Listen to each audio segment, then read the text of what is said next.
11월이 되어서 이제 날씨가 쌀쌀해졌습니다. 11월에 늦가을이 되면 저는 가을을 탑니다. 하늘이 괜히 높아 보이고 노랗고 파랗게 물든 이렇게 낙엽이 떨어지면 마음이 괜히 먹먹해집니다.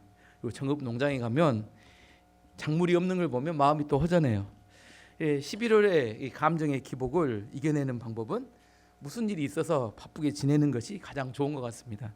올 11월은 어제 결혼식도 있었고 내일부터 성지순례도 가고 그다음에 추수감사 특별 새벽기도하고 추수감사절 예배 그리고 다시 병원으로 돌아오면 밀린 일들을 다 처리하다 보면 금방 지나갈 것 같아서 가을을 탈 시간도 없겠다 그런 생각을 합니다. 하나님께서 우리에게 주신 축복 중에 하나는 일하는 노동의 축복입니다.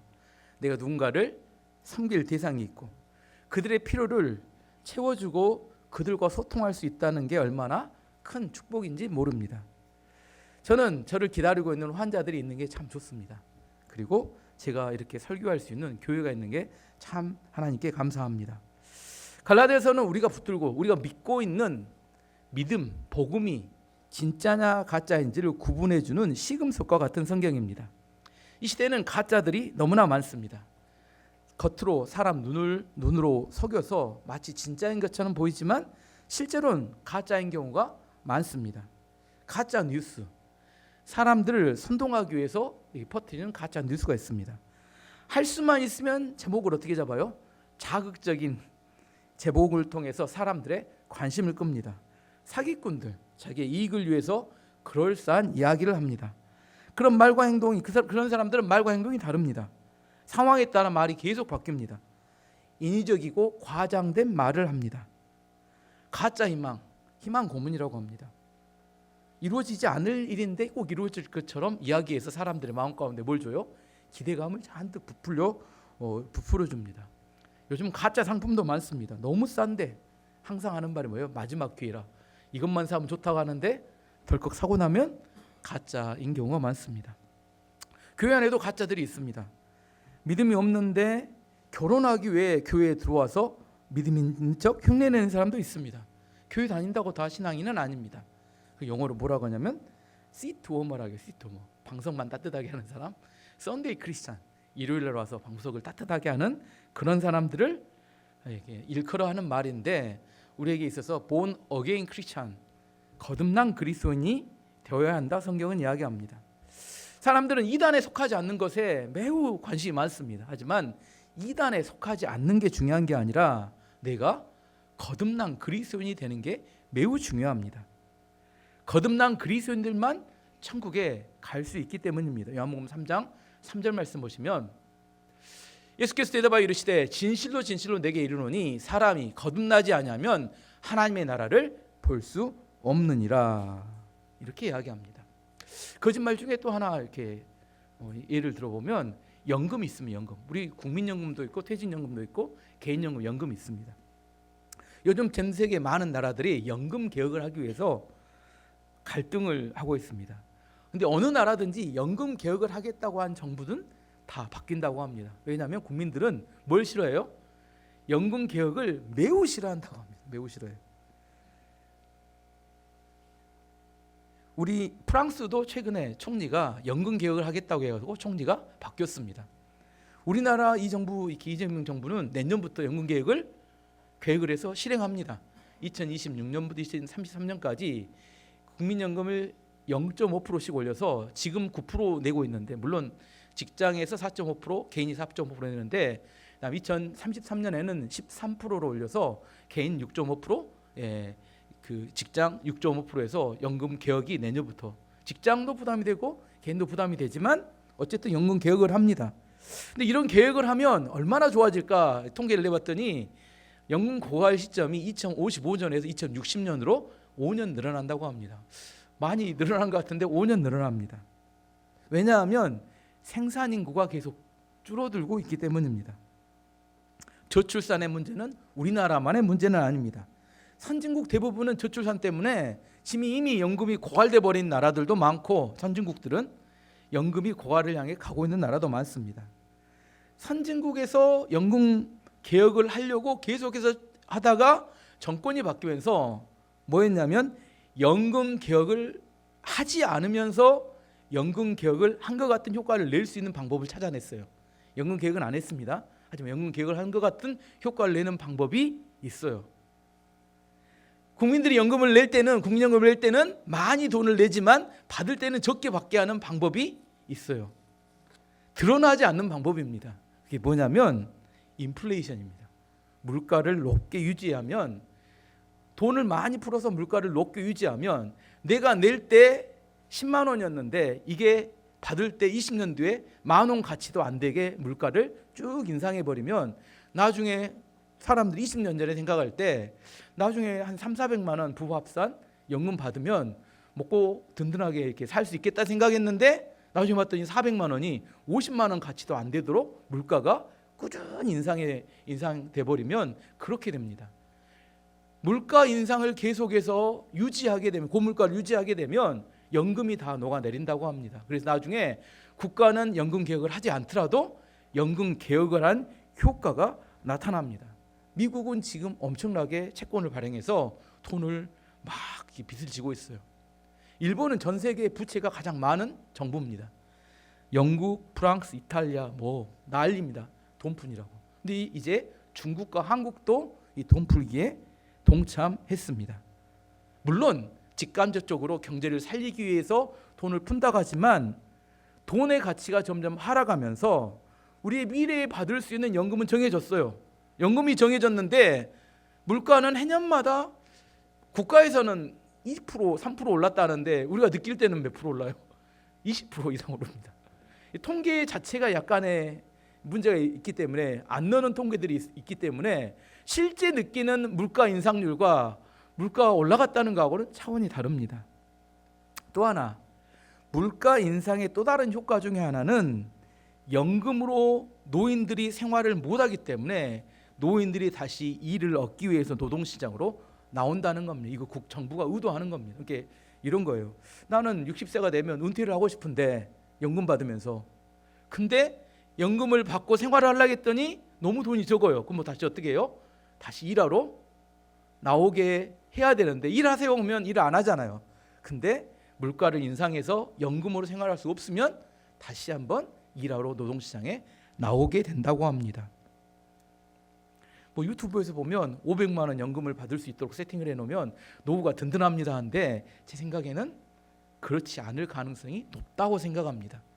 그 사람들이 거짓말 하려고 하는 게 아니라 500만 원 많은 돈인데, 그게 아니라 물가 인상을 고려하지 않았기 때문에 발생하는 문제입니다. 그러면 이제 아까 고물가가 지속되는 상황에서 어떻게 하면 노후 설계를 잘할 수 있을 것인가, 이상한 강의가 되어버렸는데 어떻게 하면 잘할 수 있을까요? 연금이 중요한 게 아니라 건강한 몸을 관리해서 적당한 일자리를 갖는 것이 가장 효과적인 노후 설계가 될 수밖에 없습니다. 많은 돈을 버는 게 중요하지 않아요. 하지만 내가 사회에 일정 부분 기여하면서 경제에 도움이 될 정도의 돈을 버는 게, 왜 그럴까요? 제가 병원에서 봐보면서 깨달은 것은 사람이 오래 산다는 거예요. 이게 제일 어렵습니다. 60세 은퇴를 했는데 그 다음에 30년을 더 살아요. 지금 30년인데 앞으로 40년, 100세 사는 날이 금방 올 것 같아요. 근데 40년 동안 물가는 계속 올라가고 연금이 일정해졌으면 이게 견딜 수 있는 정도가 안 된다는 겁니다. 최소한 내가 돌아가시기 10년 전까지는 일을 해야 이게 어느 정도 생활이 유지되고 맞춰질 수 있게 될 것 같다는 생각이 들어요. 정말 오래 삽니다. 이걸 뭐라고 하냐면 우리가 한 번도 경험해보지 못한 그런 세상을 우리가 살게 된다는 거예요. 우리 부모님 세대는 우리가 공양을 했습니다. 생활비를 드렸어요. 근데 우리 자식 세대에게 공양을 받을 수 있을까요? 손만 안 벌려도 감사하게 생각해야 되는 그런 시대입니다. 우리 세대는 어떻게 해야 되냐면 우리가 그 세대를 감당해야 되는데 이게 인플레이션과 맞물리면서 연금이 녹아나고 있는 시대이기 때문에 뭐가 중요하다고요? 월급이 많거나 적거나 이게 중요한 게 아니라 일자리가 꾸준히 있는 것이 훨씬 더 내가 중요한 시대가 되고 말았다는 겁니다. 연금을 믿으라고 이야기한 이야기가 지금 거짓말이라고 하는 이야기를 제가 이야기하고 있는 겁니다. 세상에는 진짜와 가짜를 구분하기가 매우 어렵습니다. 정말 내가 이것을 믿고 했는데 나중에 보니까 정말 어렵게 되어버릴 수 있는 상황이 너무 많아요. 연금은 제 생각에는 믿을 만한 게 못 된다는 걸 아셔야 합니다. 갈라디아서는 지금 우리에게 뭘 말하고 있다는가요? 뭘 이야기하고 있습니까? 진짜 복음이 무엇인가를 이야기하고 있습니다. 복음의 핵심은 뭐냐면, 복음의 핵심은 오늘도 찬양했지만 은혜가 복음의 핵심입니다. 에베소 2장 8절 9절 말씀 보시면, 너희가 그 은혜에 의하여 믿음으로 말미암아 구원을 받았으니 이것은 너희에게서 난 것이 아니요 하나님의 선물이라. 행위에서 난 것이 아닌 이는 누구든지 자랑하지 못하게 함이라. 우리가 뭘로 구원을 받았어요? 은혜로 구원을 받았습니다. 은혜로. 은혜를 영어로 그레이스라고 합니다. 그레이스. 우리나라 성도들은 은혜를 매우 좋아합니다. 은혜를. 그래서 자녀 이름에 은혜라고 짓는 사람들이 엄청 많았습니다. 요즘은 잘 안 짓습니다. 은혜라고 이름 지었던 사람들은 30, 40대. 은혜와 함께 동일하게 교회 안에 많은 이름이 등장하는 게 지혜입니다. 그래서 어느 교회를 가든지 은혜야 지혜야 부르면 다 누군가는 돌아봐요. 성마다 다 은혜 지혜는 다 있습니다. 조은혜, 박은혜, 뭐지 이렇게 쭉 다 있어요. 은혜와 지혜. 다행스러운 것은 그 30, 40대 이전 세대에는 이름이 교회에서 이름 아이 태어나면 요한이, 베드로, 사무엘, 다니엘 성경 이름을 갖다가 바로 써버립니다. 참 힘든 이야기입니다. 근데 이 요한이들이 어디 있느냐? 교회에서 예배드리면 좋은데 술집에 앉아서 술 먹고 있으니까 문제예요. 술집 가서 요한아 보면 또 얼굴을 돌아봅니다. 왜요? 부모님은 믿음이 좋아서 그 아이들에게 요한이라고 이름을 지어줬는데 걔는 믿음이 없어서 술집에 앉아서 술을 먹고 있어요. 이게 그때 한참 만해서 이게 참 부모가 이제 힘들죠. 우리 교회도 있죠. 이삭이 이런 애들이 이런 예. 성경 이름을 거기다 이름에다 평생 넣어놓으시니까 이삭이가 나중에 직장 가서 이렇게 술집에 앉아 있으면 이 과가 아니겠죠. 부담되겠죠. 은혜, 지혜, 이 다음 세대에 또 은혜를 좋아해서 이름을 냈던 걸 우리 그 최훈석 집사님 아이들처럼 하은이, 다은이. 은혜 은자를 넣어요. 근데 감춰놓습니다. 그래서 하나님의 은혜, 많은 은혜에서 하은이, 다은이. 왜 이렇게 막 은혜를 많이 이름에다 집어넣어요? 사람들이 은혜를 매우 좋아한다는 거, 매우 좋아한다는 거예요. 올해 11월 14일 날은 무슨 날이죠? 11월 14일 날 제 생일 아닙니다. 예, 수능 시험 보는 날입니다. 수능 시험 보는 날이에요. 우리 하은이가 올해 수능 시험 보는데 수능 시험 보는 날입니다. 제가 고3 때 입시할 때는 이렇게 선지원 후 시험을 봤어요. 먼저 지원하고 후에 시험을 봤습니다. 그때 지금은 수학 능력 평가라고 하지만 제가 다닐 때는 학력고사라고 했어요. 아시죠? 학력고사 세대는 압니다. 학력고사라고 불렀습니다. 시험을 보기 전에, 학력고사를 보기 전에 전국의 동시에 모든 대학에 원서를 받아요. 원서를 받습니다. 그리고 딱 한 군데만 지원할 수 있어요. 두 군데 지원하면 불합격 처리됩니다. 한 군데만 지원할 수 있어요. 그런데 같은 날 3일 동안 합니다. 마지막 날은 뭐가 있냐면 눈치 작전이 있어요. 왜 눈치 작전이 있냐면 좋은 대학인데 미달이 돼버리면 요즘은 최저학점이 없이 성적이 아주 꼴등도 합격을 합니다. 그래서 좋은 대학에 미달 나는 학과에 원서를 넣기 위해서 부모와 가족들이 다 흩어져 갖고 난립니다. 근데 그때 당시에 뭐가 없냐면 휴대폰이 없었고 인터넷이 없었어요. 그것은 누구에게 물어보면 하냐면 원서 접수한 사람들 지금 몇 대 몇이에요 이렇게 물어봐야 돼요. 그리고 휴대전화가 아니라 공중전화에 가서 전화를 합니다. 어디 가서 전화해가지고 여기 미달이야 원서 넣지 마 여기다 넣을 거야. 5분 전에 막 난리가 납니다. 예, 난리가 나요. 눈치작전으로 그날 원서 접수 마지막 날 교회 저녁 예배에 성격 나쁘기로 유명했던 고3 여학생이 진짜 예쁜 새 옷을 입고 교회를 왔습니다. 목사님이 봤는데 그때 다른 학생 하나가 그만 그 여학생에게 커피를 쏟아버렸어요. 옷에. 그 순간 목사님이 긴장했습니다. 이제 쟤는 죽었다. 저 성격 못된 쟤 가만히 안 놔둘 텐데. 근데 그 여학생이 갑자기 화도 내지 않고 웃으면서 말합니다. 괜찮아. 옷은 다시 빨면 되잖아. 이렇게 말하는 겁니다. 주변 사람이 다 깜짝 놀랐습니다. 평소 같으면 소리를 지르고 욕을 하고 화를 내고 전혀 예상치 않는 반응을 보이는 겁니다. 목사님이 나중에 알고 봤더니 그날 그 여학생은 눈치 작전으로 자기 성적보다 훨씬 좋은 대학에 미달로 원서를 집어넣고 너무 좋아서 새 옷을 입고 그날 교회 예배를 참석하러 왔다는 겁니다. 이게 뭔 말이에요? 그 여학생 그날 은혜 받은 날입니다. 은혜 받은 날. 제가 은혜가 뭐라겠어요? 은혜가 뭐라고요? 자격 없는 자에게 주어지는 구원, 이것이 은혜입니다. 자격 없는 자에게 주어지는 구원. 은혜는 이런 못된 성격을 가진 애도 바꾸어 놓습니다. 복음은 우리의 행위에 기초한 게 아니라 은혜에 기초합니다. 죄인인 우리는 하나님의 심판을 피할 길이 없어요. 저는 항상 저를 선택해 주시고 구원해 주신 하나님의 은혜에 감사합니다. 제가 항상 하나님의 귀한 복음을 전할 수 있는 자리에 서 있는 것이 저는 너무 감사합니다. 어제 정전혜 집사님 딸 둘째 하은이가 결혼식을 했어요. 오늘 우리 지금까지 봤던 떡 중에 제일 맛있는 떡을 이렇게 배달해 왔습니다. 먹어봤더니 엄청 맛있던데 좀 이따 맛있게 드시기 바라고. 명절 전에 하은이하고 결혼할 그 한비 형제죠. 한비 자매가 아니라 한비 형제가 와서 이렇게 결혼식에 대한 이야기를 하고 준비를 했습니다. 지난주에 근데 김경주 사모가 그 상대집 맞은편 집안이 불교 집안이라는 거예요. 그래서 약간 걱정한다 그런 이야기를 들었습니다. 그리고 정정희 집사님이 그날 해필이면 다음 지난주에 새벽마다 와서 기도를 하시더라고요. 결혼식을 해야 되는데 뭔 일이 있구나.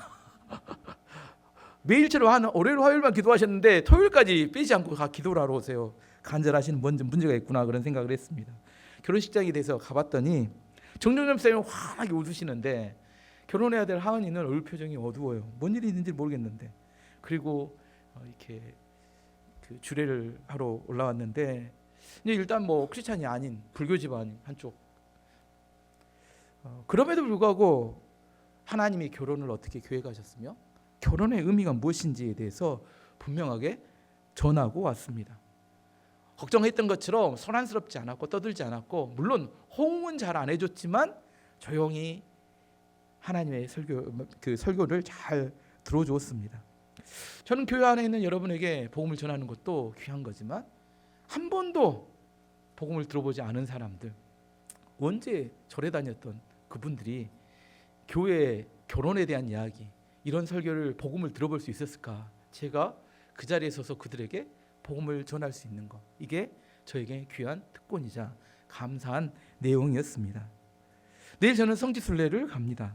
내일 인천공항으로 떠나고 이번 일정은 그리스 이틀, 터키 8일, 사도 바울의 1차, 2차, 3차 선교여행 지역을 돌아봅니다. 매일 한 400km 정도 되는 긴 버스를 타야 되는 쉽지 않은 여정이지만 처음에는 아무 생각 없이 그냥 따라가려다가 이제 가야 되니까 막 찾아보고 공부해보고 묵상해보고 하면서 내 마음에 감동이 오기 시작했습니다. 사도 바울은 무슨 생각으로 이 먼 길을 걸어서 복음을 전하러 다녔을까? 사도행전 20장 24절 말씀 보시면 바울의 고백입니다. 내가 달려갈 길과 주에서께 받은 사명 곧 하나님의 은혜의 복음을 증언하는 일을 마치려 하면은 나의 생명조차 조금도 귀한 것으로 여기지 아니하노라. 사도 바울이 은혜의 복음을 증언하는 것, 복음 전도를 위해서 자기는 생명보다 이게 더 중요하다 이렇게 말했는데, 나는 내 생명보다 더 귀한 게 뭘까? 이런 생각을 해봤습니다. 여러분 생명보다 더 귀한 게 무엇입니까? 여러분 자녀들입니까? 아니면 여러분 돈입니까? 아니면 여러분이 사는 집입니까? 아니면 여러분 직장입니까? 무엇이 여러분에게 생명보다 더 귀합니까? 요즘은 생명보다 더 귀한 게 뭡니까? 네가 제일 중요합니다. 요즘 예전하고 좀 달라진 것 같아요. 옛날에 자식이라도 찾았는데 요즘은 자식보다 뭐가 더 중요해요? 지가 더 중요하다.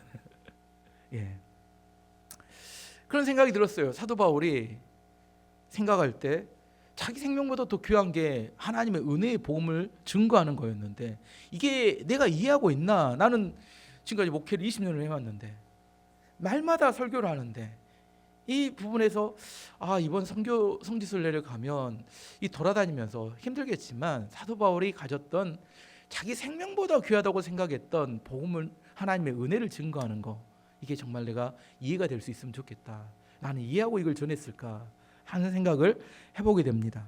어쨌든 나에게 있어서 정말 귀하고 중요하다고 생각하는 거, 하나님의 은혜라고 사도 바울은 고백하는데, 이 하나님의 은혜를 깨달아야 되고 이 가치를 아는 사람이 그 은혜를 통한 생명을 얻게 됩니다. 오늘 본문은 사도 바울이 예루살렘 공회에서 베드로와 요한과 야고보와 같은 위대한 사도들을 만났던 이야기를 합니다. 6절 말씀 보시면, 저 귀하다고 하는 사람들은 내가 전하는 복음을 바꾸지 못했습니다. 그들이 귀한 사람이든 아니든 그것은 중요하지 않습니다. 하나님께는 모든 사람이 똑같습니다. 위대한 사도들조차도 사도 바울이 가졌던 복음, 그 복음의 진리는 옳다 인정을 해주었다고 이야기합니다. 사도 바울은 이야기합니다. 나는 그들의 인정이 별로 중요하지 않아요. 근데 누가 중요할까요? 그들의 인정이 중요한 것은 사도 바울이 아니라 바울을 따라오는 믿음이 연약한 사람들, 거짓 교사들의 속임수를 들어야 되는 사람들은, 그 사람들은 뭘 근거로 해요? 사도 바울의 말이 아니라 위대한 사도들의 증언이 도움이 되기 때문에 사도 바울이 그 사람들에게 인정받는 그런 과정을 거쳤다, 그렇게 이야기합니다. 외면과 내면이 있어요. 사람마다 다른데 내면과 외면 중에 뭐가 더 중요할까요? 대답하면 바보 됩니다. 뭐가 더 중요할까요? 외면과 내면 중에? 둘 다 중요합니다. 둘 다 중요해요. 내면이 없는 외면은 사기입니다. 내부가 아무것도 없는데 외면만 이렇게 이쁘게 이렇게 안에는 그 무덤인데 위만 이렇게 이쁘게 이렇게 무덤을 치장해서, 그러면 이게 사기죠. 근데 내면은 있는데 외면이 없어요. 그걸 뭐라고 해요? 미숙함이라고 합니다. 미숙하면, 내면은 나는 단단하대요. 자는 생명이 있대요. 근데 외면이 너무 부실해. 그러면 뭐라고 하냐면 그건 미숙한 겁니다. 외면과 내면이 같이 갖추어지는 게 중요합니다. 내 안에 좋은 게 있어요. 좋은 게 있는 것을 가지고 다른 사람에게 선한 영향력을 미치려면 내면에 맞는 외면을 갖추어야 합니다. 근데 어떤 사람이 이렇게 생각하는 사람도 있어요. 외면이 뭐가 중요해? 내면이 중요하지. 나는 외면을 준비하는 것보다 내면만 준비할 거야. 이게 좋은 말 같지만 교만한 말도 될 수 있습니다. 쉽게 말하면 이런 겁니다. 내 안에 예수 생명이 있어요. 귀한 거예요. 근데 친절과 불친절이 있습니다. 뭘로 이걸 전달하느냐에 따라서 사람이 받아들이는 게 달라요. 귀한 복음을 친절의 옷을 입혀서 전달하면 영향력이 큰데, 불친절의 옷을 입혀서 전달하면 이게 평가절하를 받을 수 있습니다. 복음은 이라는 귀한 것을 사도 바울은 가졌는데, 그것을 유명한 사도들에게 본인이 전한 진리를 인정을 받음을 통하여 불필요한 오해를 없애서 복음 전도가 잘 될 수 있도록 길을 만들었다, 이렇게 이야기합니다. 7절에 9절까지를 다시 한번 읽어보면, 오히려 그 지도자들은 하나님께서 베드로를 통해 할례를 받은 유대인들에게 복음을 전하도록 하신 것처럼 내게도 할례를 받지 아니하는 이방인들에게 복음을 전하는 일을 맡기셨다는 것을 알게 되었습니다.